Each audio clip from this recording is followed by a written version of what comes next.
છોટાઉદેપુર જિલ્લા ભાજપ પ્રમુખ ઉમેશભાઈ રાઠવાએ વહેલી સવારે 7 કલાકે સપરિવાર સાથે મતદાન કરી લોકશાહીના મહાપર્વમાં લોકોને જોડાવાની અપીલ કરી। આજે રાજ્યભરમાં સ્થાનિક સ્વરાજ્યની મહાનગરપાલિકા, નગરપાલિકા, જિલ્લા પંચાયત, તાલુકા પંચાયતની ચૂંટણીઓનું મતદાન વહેલી સવારથી શાંતિપૂર્ણ રીતે શરૂ થયું છે। આ લોકશાહીના પર્વમાં જાગૃત નાગરિકો, મતદારો વહેલી સવારે લોકશાહી માટે મતદાન જરૂરી છે, પહેલાં મતદાન પછી બીજું કામ સૂત્રને સાર્થક કરવા પોતાના મતદાન મથકોએ પહોંચી ગયા હતા। છોટાઉદેપુર જિલ્લામાં પણ વહેલી સવારે 7 કલાકથી લોકો પોતાને મળેલા મતદાન કરવાના મતાધિકારને પૂરું કરવા માટે 7 કલાકથી પોતાના મતદાન મથકોએ સપરિવાર સાથે પહોંચી ગયા હતા।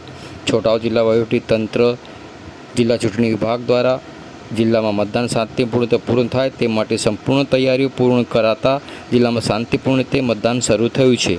છોટાઉદેપુર જિલ્લા ભાજપ પ્રમુખ ઉમેશભાઈ રાઠવાએ પણ પાવીજેતપુર તાલુકાના પાલિયા ગામની પ્રાથમિક શાળામાં પોતાના સહપરિવાર સાથે મતદાન કરી લોકોને પણ વધુમાં વધુ મતદાન કરી આ લોકશાહીના મહાપર્વમાં જોડાવાની અપીલ કરી હતી।